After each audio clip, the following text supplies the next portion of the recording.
नमस्कार दोस्तों, पिक्चर चालू करो बे। हेलो दोस्तों, नमस्कार। न्यू डिबेट में स्वागत। आज हम सब देखेंगे कि राजद के दो फीमेल प्रवक्ता मौजूदा टाइम में भाजपा प्रवक्ता को होश उड़ा दिया है।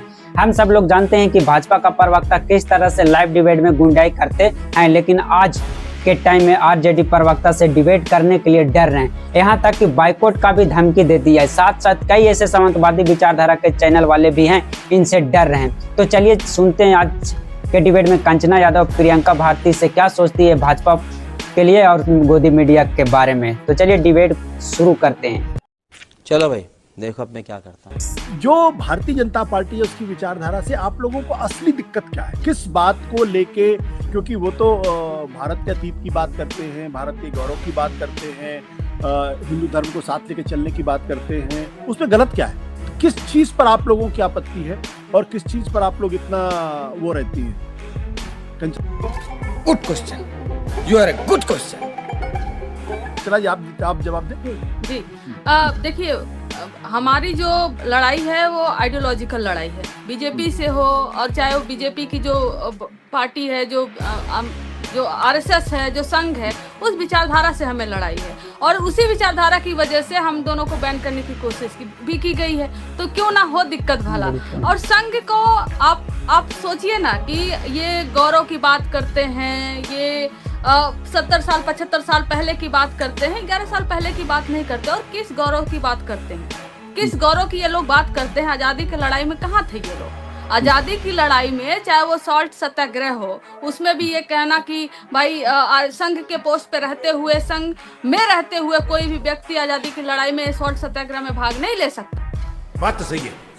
दौड़ना तो पड़ता है। और अगर कोई भाग लेगा तो उसको रिजाइन करके उसमें भाग लेना पड़ेगा। उसके बाद चाहे आजाद हिंद फौज जब आ रही थी हमारे देश में, तो उस समय शिविर लगा कर यह कहना कि इस देश के जो नवयुवक होंगे वो ज्वाइन करेंगे जो अंग्रेजों की फौज है, आजाद हिंद फौज के ही खिलाफ।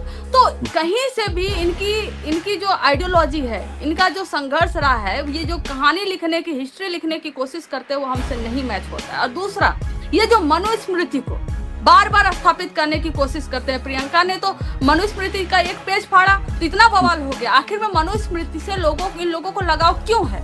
मनुस्मृति तो यही कहती है ना कि हम छोटे रहें तो अपने पिताजी के अधीन रहें, हम बड़े हो जाएं, हमारी शादी हो जाए तो हम अपने पति के अधीन रहें, फिर हमारे बच्चे हो जाएं तो हम अपने पुत्र के अधीन रहें। अधीन होने के लिए हम इस दुनिया में आए हुए हैं क्या? मतलब हम महिलाएं ही जो है कि बच्चे पैदा करते हैं और हमें जो है अधीन भी रहेंगे। तो ये जो ओवरऑल इनकी आइडियोलॉजी है ना, संविधान को नहीं मानने वाला। हम तो सोचते हैं कि संविधान नहीं आया होता और मनुस्मृति लागू हुआ होता तो हम अभी कहाँ होते।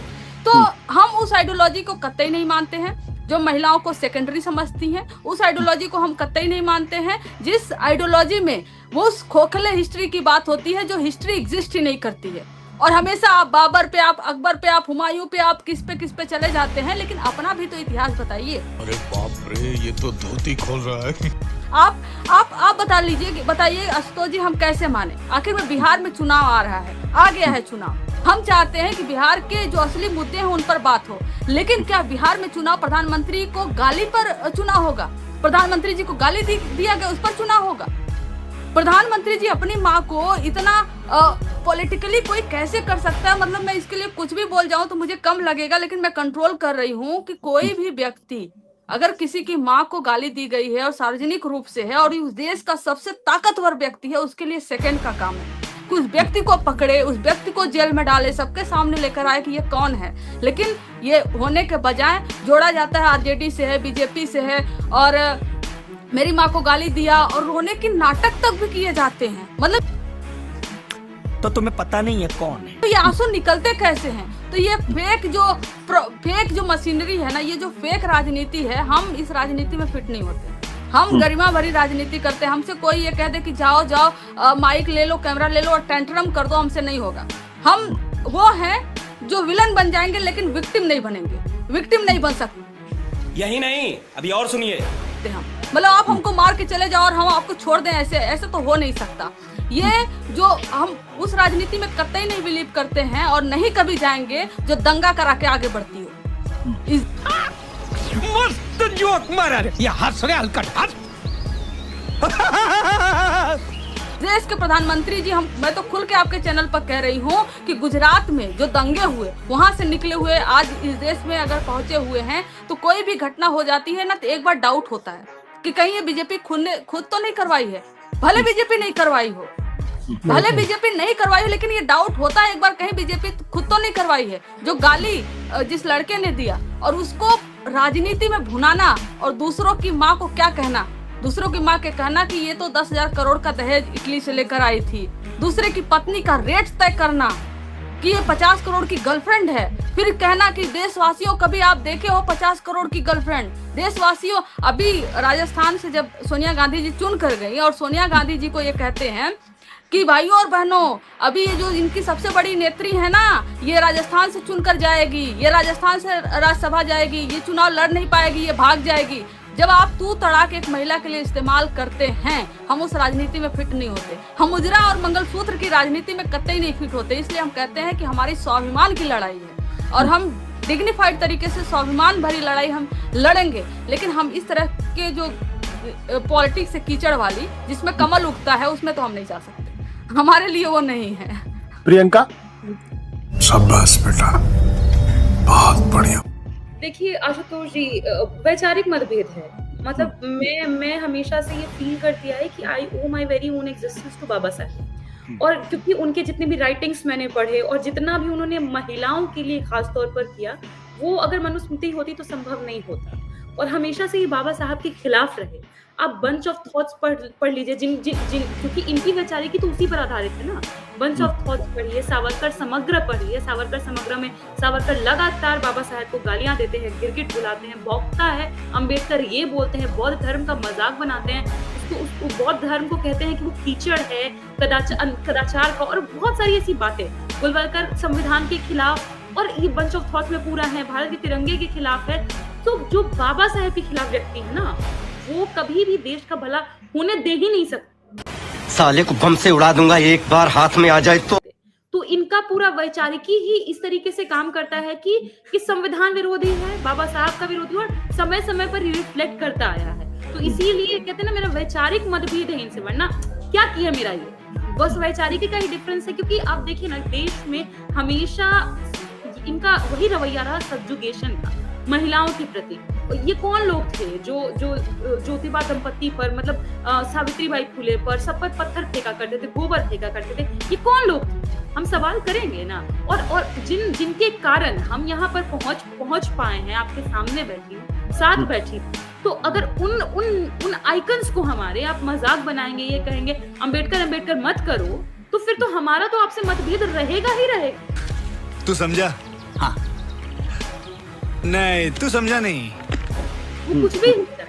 और दूसरा कि देश में लगातार हमने देखा है कि सांप्रदायिकता फैलाने के लिए और ध्रुवीकरण करने के लिए इनको जाना जाता है, उसी के लिए कुख्यात है ये लोग। तो जो ध्रुवीकरण करना चाहते हो, मोहन भागवत का रिसेंट बयान है, महिलाएं 3 बच्चे पैदा। कैसे लोग रहते हैं यार यहाँ पर, साला तुमको पागल कुत्ते। अरे आपका तो मनुस्मृति बताता है, आपके तो कई सारे जिनको आप मानते हैं स्मृतियों को, वो बोलते हैं कि आप मुंह से पैदा हुए तो हो गए क्या, और आप हमको कहते हैं महिलाएं बच्चा पैदा करने की मशीन है क्या?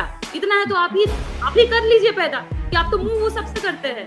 तो बात इतनी है कि कुछ लॉजिकल बात करिए, और खास तौर पर जो संगठन महिला विरोधी हो, क्योंकि हमने देखा है भाजपा के कई नेताओं को जो बलात्कारी हैं उनको बचाते हुए, ऐसे कथित संतों के साथ खड़ा होते हुए, उनके पैरों में नतमस्तक होते हुए, जो बच्चियों के बलात्कार में लिप्त हैं। तो हमारा तो पूरा वैचारिकी मतभेदी है कि वो पार्टी जो महिला विरोधी है, जिनके प्रमुख नेता महिलाओं के खिलाफ ही बोलते हैं, जो हमेशा से दलितों पिछड़ों को उनके हक हुकूक से वंचित करना चाहते हैं। हमने देखा, हम आरक्षण बढ़ाए तेजस्वी जी, उसको लोग खारिज करवा दिए, 9वीं अन्य सूची में शामिल नहीं होने दिए। तो जो हमारे तबके से आने वाले लोगों को बढ़ी हुई नौकरियां मिल सकती थी, वो सब खत्म हो गया ना। तो हम तो सिस्टमैटिकली देख रहे हैं कि किस तरीके से हमारे रिजर्वेशंस को भी खत्म किया जा रहा है, फीमेल को उसी तरीके से सब्जुगेट किया जा रहा है, और लगातार आप वही करते आ रहे हैं। तो कैसे इनके साथ खड़े हो सकते? ये वो संगठन है ही नहीं जिसके साथ कोई भी मानसिक तौर पर जो विक्षिप्त है वही उनके साथ खड़ा होगा। जो पढ़ा लिखा समझदार है, जो समाज की भलाई चाहता है, वो कभी संगठन के साथ नहीं आ सकता है। प्रियंका, आपके इसी बात से आपको बैन किया जाएगा फिर से। मानसिक रूप से विक्षिप्त आप लोगों को कभी डर लगा कि इतना बड़ा संगठन है, इतनी बड़ी सरकार है, 10 साल से ज़्यादा उनकी सरकार हो चुकी है और बहुत बड़ा, अभी जैसे कंचना ने खुद ही कहा कि दुनिया का सबसे बड़ा संगठन भी है, तो जब आप टीवी में डिबेट करती हैं और बहुत तीखे शब्दों का इस्तेमाल करती हैं या कभी कभी झौझौ भी हो जाती होगी, तो कभी डर लगा कि अरे कहीं ये लोग, कहीं मेरे ऊपर हमला ना हो जाए, कहीं कुछ कोई चीज़ ना हो जाए, कि ये स्वाभाविक सा होता है?